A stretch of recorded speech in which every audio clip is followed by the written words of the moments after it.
On August 10th, 1792, as an armed crowd breached the gates of the Tuileries Palace, centuries of accumulated royal wealth were abruptly severed from the House of Bourbon. Beyond the immediate chaos in Paris lay a vast territorial empire. Magnificent provincial chateaux, ancient hunting forests, urban real estate, and priceless art collections built over generations of absolute rule. In a matter of hours, these physical symbols of divine right lost their legal owners, leaving the newly declared French Republic with an unprecedented dilemma: what to do with the tangible footprint of a fallen dynasty. While popular memory often focuses on revolutionary vandalism and the destruction of feudal emblems, the reality was governed far more by economic desperation than blind rage. Staring down impending financial collapse, successive revolutionary governments recognized that the crown's former domain represented the single greatest financial asset in Europe. By nationalizing these properties as Biens Nationaux, the state transformed royal real estate into collateral for a new paper currency, triggering a massive, chaotic liquidation that permanently altered the French landscape, economy, and social hierarchy. Yet the liquidation of the royal domain was neither clean nor final. For the next century, as France oscillated between republics, empires, and restored monarchies, the fate of these estates remained a central battleground of political legitimacy. From the systematic auctioning of Versailles' treasures to the ideological transformation of the Louvre into a public museum, the struggle over Bourbon property did not merely dismantle the old regime, it fundamentally reshaped how modern nations defined sovereignty, state debt, and public heritage. In late 1789, the newly formed National Constituent Assembly faced a catastrophic financial emergency: a bankrupt treasury, an unsustainable royal debt, and an inability to secure traditional loans. Seeking a massive asset to restore international confidence, the government declared all church estates and crown lands to be Biens Nationaux, national property. To monetize this immense wealth without flooding the market with real estate all at once, the Assembly devised a novel financial instrument, paper bonds known as assignats, directly secured by the physical value of the confiscated lands. The original economic logic of the assignat was surprisingly conservative. The bonds were issued to state creditors as short-term interest-bearing paper that could be redeemed exclusively at government auctions for biens nationaux. In theory, as citizens bought former royal forests, manors, and farmlands using assignats, the state would accept the paper, cancel it, and burn it publicly. This closed-loop system was designed to absorb public debt while gradually transferring state assets into private hands without creating inflationary pressure. However, the system unraveled rapidly under the weight of revolutionary governance and fiscal panic. Short on physical coinage to pay military costs and everyday civil expenses, the Assembly made a disastrous policy pivot in 1790. They removed the interest-bearing yield from the assignats, lowered their minimum denominations, and declared them legal tender for all public and private debts. The paper bond had effectively been transformed into a fiat currency, severed from strict accounting against the land backing it. As France entered war with European powers in 1792, government spending skyrocketed, and the printing presses ran virtually unchecked. The revolutionary government printed billions of assignats to subsidize urban food supplies, fund the war effort, and cover chronic tax revenue shortfalls.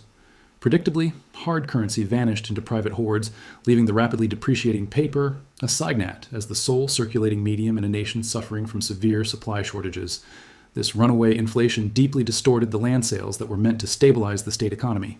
Because official land valuations at state auctions were established in nominal currency units based on earlier assessments, paper land prices lagged far behind the skyrocketing market rate of inflation.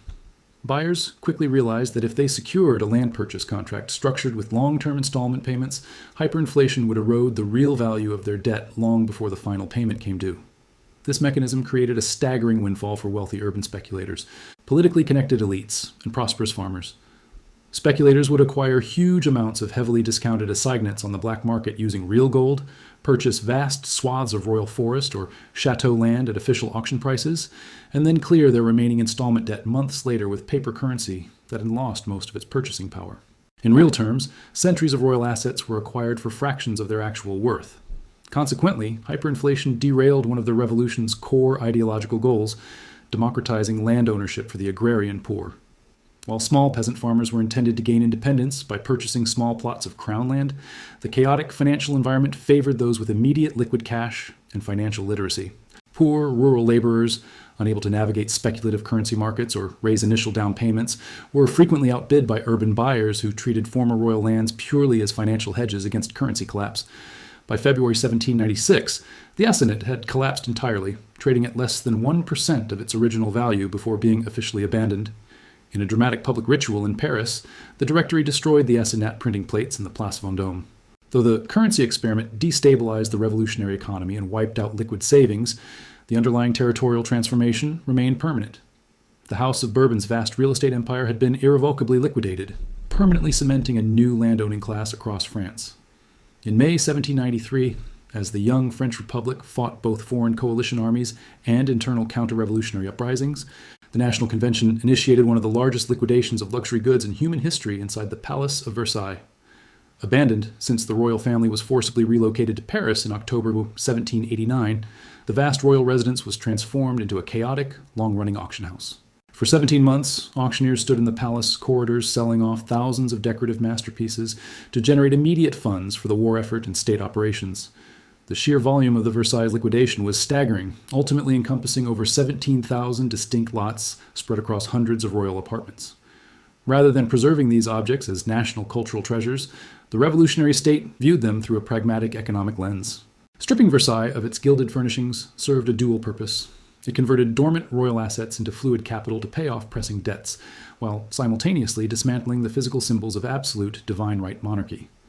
While ordinary citizens and local merchants bought everyday kitchenware, linens, and basic wooden furniture, the true masterpieces of French craftsmanship attracted sophisticated international attention. Because France had declared war on Great Britain in February 1793, open commercial trade between the two nations was strictly illegal. However, neutral Swiss bankers, German art dealers, and French proxy agents stepped into the vacuum, quietly bidding on extraordinary pieces created by legendary royal cabinet makers such as Jean-Henri Riesner and André-Charles Boulle.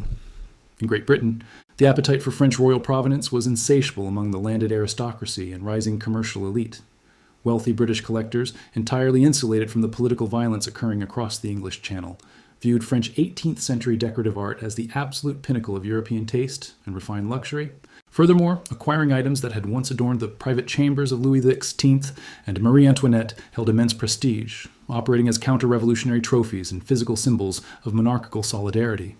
Moving these heavy, fragile, and priceless treasures out of a nation at war required intricate international networks and discreet logistics. British art dealers collaborated with continental middlemen to move crates of mahogany desks, gilt bronze clocks, and inlaid commodes through neutral ports such as Hamburg, Amsterdam, and Geneva. Once cleared through diplomatic loopholes or smuggled past blockades, the artifacts were shipped across the North Sea to London, which was rapidly usurping Paris as the global capital of the fine art trade. Chief among the high-profile British buyers was George, Prince of Wales, the future King George IV, whose obsession with French courtly aesthetics was legendary. Utilizing French expatriate agents, trusted merchants, and confidential auction buyers, the Prince Regent spent vast fortunes amassing French royal furniture, bronze sculptures, and iconic blue Sèvres porcelain. He used these revolutionary liquidations to furnish Carlton House and Buckingham Palace, effectively reassembling the material luxury of Versailles within the British royal estate. This massive transfer of royal property fundamentally altered the global distribution of heritage and wealth. In less than 2 decades, the finest concentration of 18th century decorative arts in Western civilization was permanently dispersed from a centralized French palace into private British manor houses, London auction rooms, and European collections. The fiscal desperation of the French First Republic had inadvertently subsidized the cultural enrichment of its primary geopolitical opponent. Today, the physical consequences of the 1793 Versailles sales remain clearly visible in global museum collections. While modern French curators have spent decades and millions of euros attempting to track down and repurchase lost royal heirlooms, many of Versailles' finest original masterworks remain permanently housed in the British Royal Collection, the Wallace Collection in London, and private English estates, standing as silent monuments to the moment the French monarchy's physical identity was sold to the highest foreign bidder. When the Muséum Central des Arts opened inside the Louvre in August 1793, it signaled a revolutionary redefinition of cultural property. The former palace of French kings was no longer an exclusive sanctuary of dynastic power, but a public institution holding the artistic heritage of the nation. Yet, to fill its vast galleries, the National Convention did not merely rely on the existing royal collections, it systematically confiscated thousands of masterworks from executed aristocrats, fleeing émigrés, and suppressed religious orders across France. This domestic campaign of cultural nationalization was driven by a powerful ideological rationale. High art belonged to the sovereign people, not to tyrants or feudal elites. Revolutionary intellectuals argued that absolute monarchs in the Catholic Church had held masterpieces hostage to project authority and vanity. By placing these works inside the public Louvre, the Republic claimed it was restoring art to its true purpose, educating free citizens, fostering civic virtue, and celebrating human genius unbound by tyranny. To manage this unprecedented influx of property, the revolutionary government established formal state machinery, creating specialized commissions of artists, scholars, and bureaucrats to inventory, evaluate, and transport seized works. Institutions like the Commission des Arts developed legal doctrines justifying the state's right to expropriate cultural objects in the name of the national interest. Without realizing it at the time, the Republic had constructed the precise administrative and legal infrastructure needed to orchestrate state-sponsored art seizure on an industrial scale. As French revolutionary armies expanded beyond their borders into Belgium, the Rhineland, and the Netherlands in 1794 and 1795, this domestic policy of confiscation naturally morphed into international plunder. French commissioners accompanied military forces, tasked with identifying and seizing masterworks from conquered territories. What had begun as an internal redistribution of royal and aristocratic wealth was reframed as a foreign liberation campaign, with art as its prized ideological trophy. Central to this expansion was the chauvinistic doctrine of cultural repatriation. French revolutionaries asserted that liberty and genius were intrinsically linked, meaning that despotic foreign regimes were inherently unfit to possess great art. According to this narrative, bringing Rubens' paintings from Antwerp or Flemish altarpieces to Paris was not theft, but an act of rescue, transferring masterpieces to the only nation on the continent worthy of preserving them, the Free French Republic. It was during General Napoleon Bonaparte's Italian campaign of 1796-1797 that this revolutionary precedent was perfected into a systematic instrument of state strategy. Recognizing the immense prestige and propaganda value of art, Bonaparte did not leave seizures to random looting. Instead, he forced defeated Italian states to sign formal peace treaties, such as the Treaty of Tolentino with the papacy, that explicitly listed specific masterpieces, ancient sculptures, and rare manuscripts as mandatory war indemnities alongside territory and cash. The fruits of these treaties arrived in Paris in July 1798, during a lavish two-day Roman-style triumph, where massive wagons carrying the Laocoon, the Apollo Belvedere, and the bronze horses of St. Mark paraded through the streets toward the Louvre. Under Napoleon, the museum was renamed the Musée Napoléon and expanded into a global repository of conquered heritage. Ships, carts, and specialized military corps systematically stripped churches, royal galleries, and private collections across Italy, Prussia, Austria, and Spain, funneling Western Europe's artistic wealth directly into Paris. Ultimately, Napoleon's systematic looting of Europe was not an aberration, but the direct child of the French Revolution's earlier domestic confiscations. The legal and administrative mechanisms originally created to strip the House of Bourbon of its private treasures provided the exact framework used to dispossess the ruling houses of Europe. In attempting to democratize royal art within the walls of the Louvre, the Revolution inadvertently created the blueprint for modern cultural imperialism, turning the State Museum into the ultimate prize of conquest. When Napoleon Bonaparte seized power in the coup of 18 Brumaire in November 1799, one of his immediate domestic priorities was selecting a physical venue from which to govern. Versailles stood empty, gutted, and decaying, while the Tuileries Palace sat at the geographic and political heart of Paris. In February 1800, Napoleon made the deliberate strategic choice to establish the first consul's official residence at the Tuileries, permanently re-anchoring the seat of French executive power within the capital. This decision was heavily governed by political optics and ideological calculation. Versailles was universally recognized as the ultimate physical manifestation of aristocratic isolation, royal extravagance, and divine right absolutism, the very system the French Revolution had spent a decade dismantling. Re-establishing the court at Versailles would have alienated Republican army officers, revolutionary politicians, and the Parisian working class, sending a dangerous signal that the new regime intended to restore old regime despotism.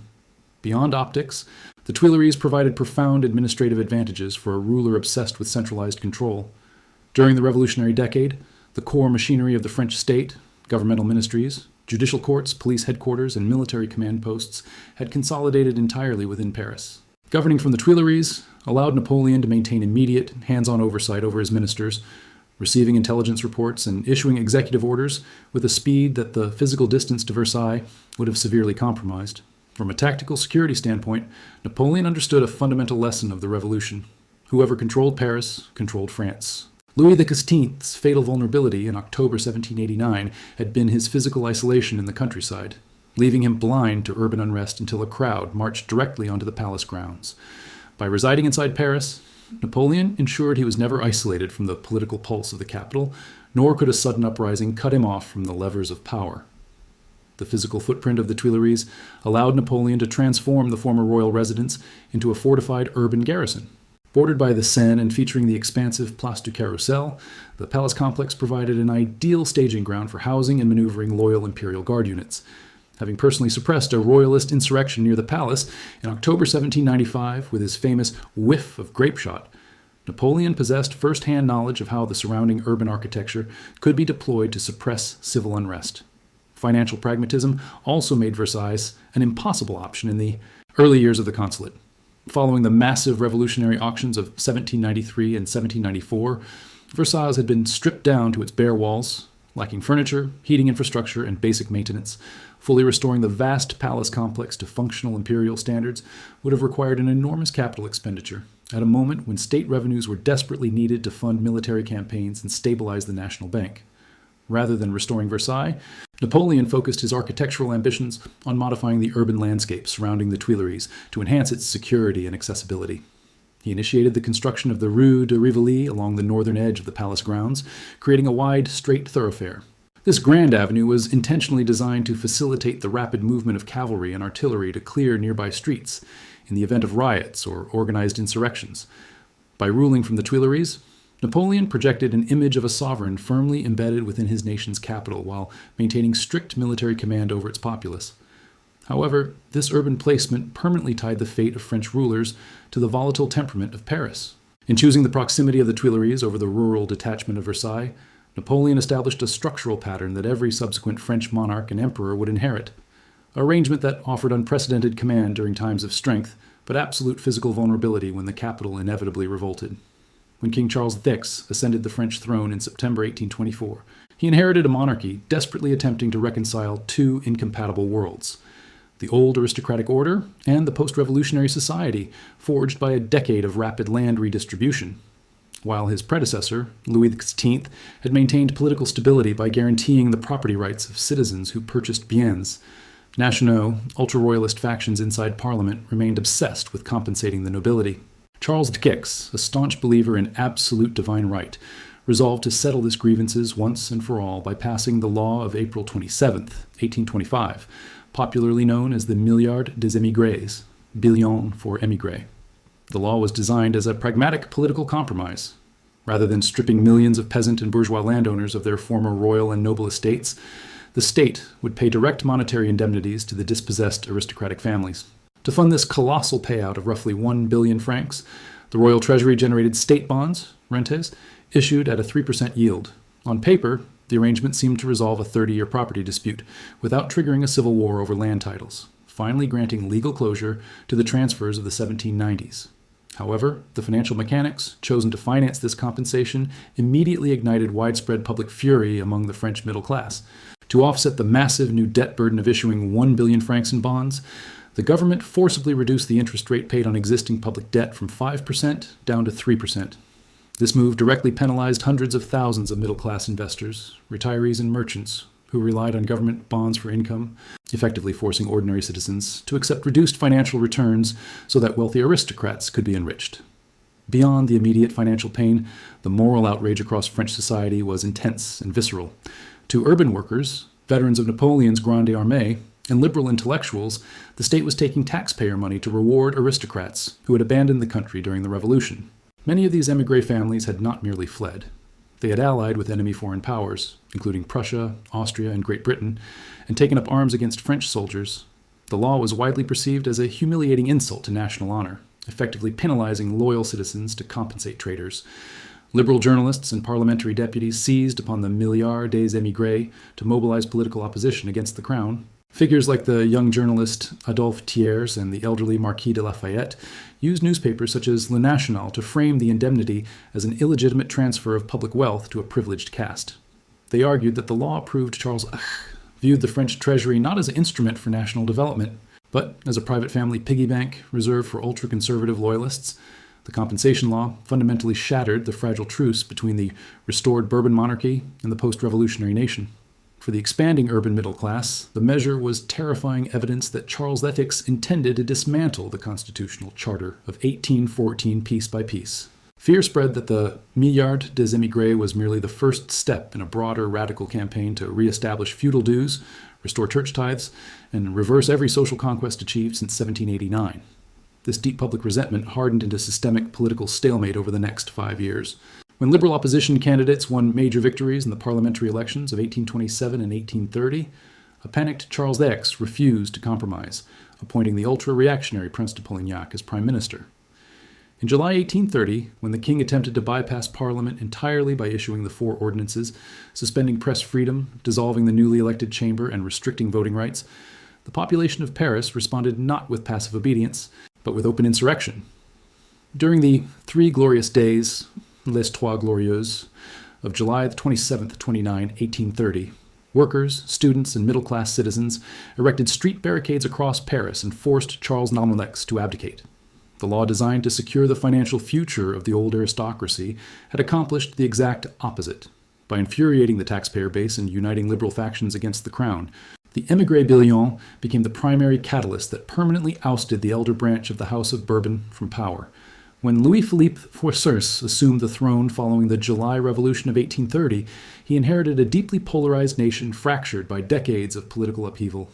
French society was fiercely divided between monarchist legitimists, Bonapartists, radical Republicans, and moderate liberals.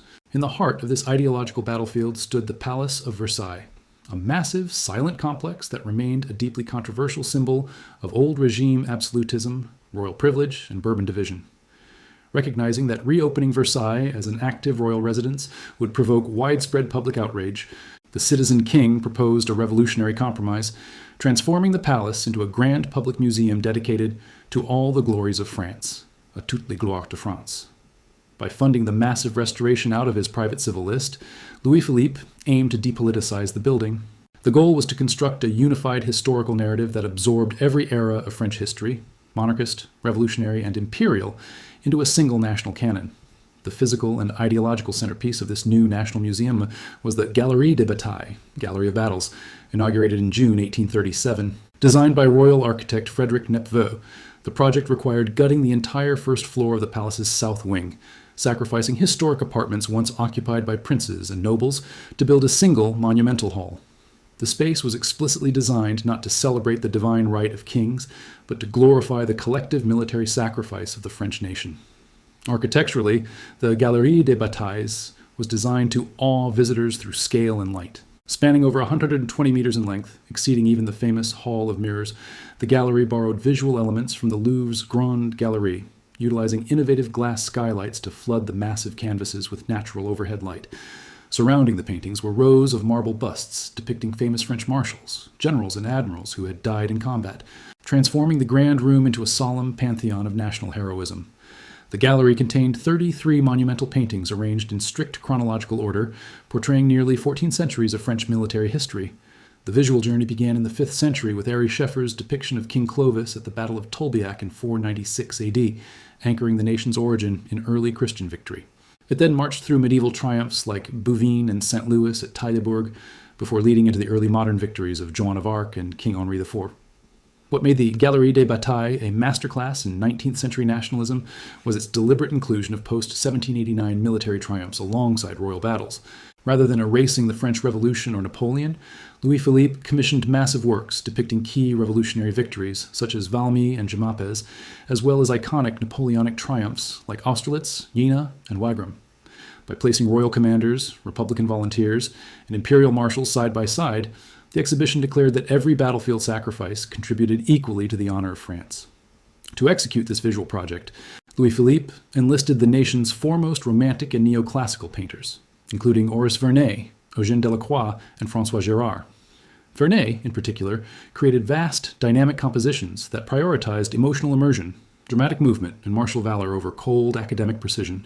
These paintings did not linger on the horrific realities or human costs of war, but instead presented battle as a majestic, unifying crucible through which the French spirit was forged across generations. Through the creation of the Galerie des Batailles, Louis-Philippe achieved a profound political feat. He neutralized Versailles' reactionary legacy and converted the crown's most notorious palace into an engine of modern French nationalism. By replacing the personal authority of the monarch with the collective saga of the nation's defense, The museum taught generations of 19th century citizens that, despite their political divides, they were all heirs to a shared, heroic legacy written in the blood of French soldiers. 7. The Third Republic and the birth of state patrimony.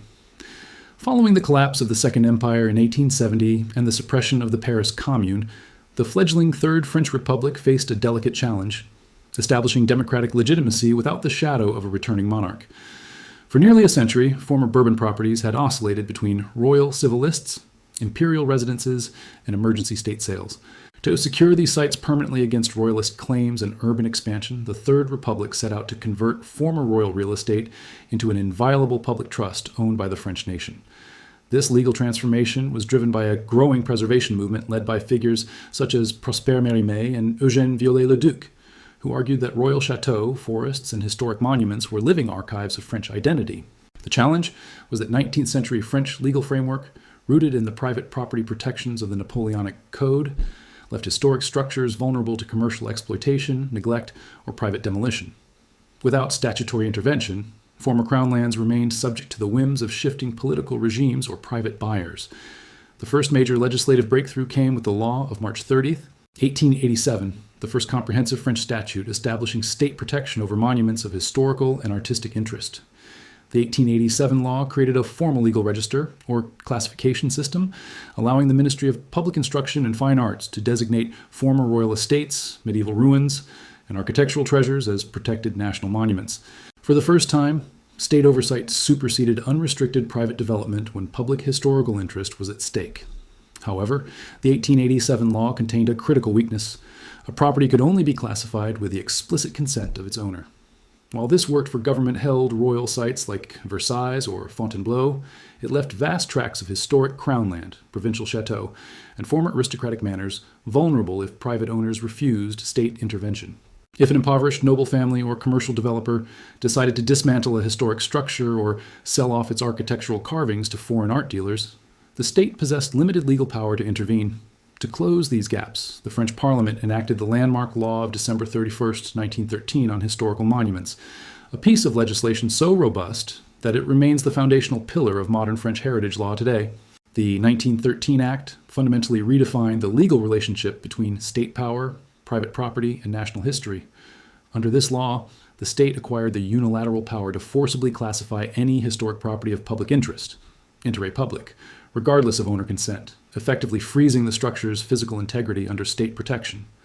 The 1913 law permanently anchored former Bourbon real estate, including vast sites like Chambord, Compiègne, Fontainebleau, and surrounding royal hunting forests, into the domaine public de l'État, state public domain. Once classified, these former royal properties became legally inalienable and imprescriptible. They could never be sold, mortgaged, gifted, or destroyed by any future government, commercial entity, or monarchical claimant. The law also established strict state supervision over any structural alterations, ensuring that restoration work adhered to rigorous conservation standards overseen by state architects.